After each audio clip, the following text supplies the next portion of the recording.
Hi friends, இன்றைக்கி நம்ம பார்க்க போகிறது ராகி பிஸ்கெட். குழந்தைங்களுக்கு ஒரு நல்ல ஸ்நாக்ஸ் நம்ம வீட்டிலேயே செஞ்சிடலாம்.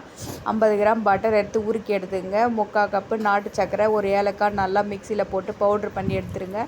எடுத்துகிட்டு இது வெண்ணெயில் நல்லா கலந்து விடுங்க. 1 கப்பு கேழ்வரகு மாவு இதை போட்டு நல்லா கலந்து விடலாம். இதில் 1/2 கப்பு கோதுமை மாவும் கலந்துக்குங்க. ஒரு பிஞ்சு உப்பு போட்டுக்குங்க. உப்பு போட்டு இது நல்லா மிக்ஸ் பண்ணுங்கள். கொஞ்சமாக 1 டீஸ்பூன் பால் பத்தலைன்னா ஊற்றிக்குங்க, இல்லைன்னா தேவைப்படாது. இந்த மாதிரி பிசைஞ்சு எடுத்துகிட்டு பிஸ்கெட் மாதிரி தட்டிடுங்க. நீங்கள் அவன் இருந்தால் அவனில் கூட நீங்கள் வச்சுக்கலாம். நான் இட்லி பாத்திரத்தில் தான் வச்சேன். முதல்ல இட்லி பாத்திரத்தை வச்சு ப்ரீ ஹீட் பண்ணிவிடுங்க. 10 நிமிஷத்துக்கு அது சூடு ஏறட்டும். அதுக்கப்புறம் இட்லி தட்டில் இந்த மாதிரி வச்சு ஒரு 20 நிமிஷம் வேக வச்சு எடுத்துடுங்க. அதுக்கப்புறம் பார்த்திங்கன்னா சூப்பரான ராகி பிஸ்கெட் உங்களுக்கு ரெடியாக கிடச்சிரும். வீட்லேயே நம்ம வெண்ணெய் வச்சு செஞ்சிடலாம். பசங்களும் விரும்பி சாப்பிடுவாங்க. இந்த மாதிரி ஒரு முறை செஞ்சு பாருங்கள். தேங்க்ஸ் ஃபார் வாட்சிங்.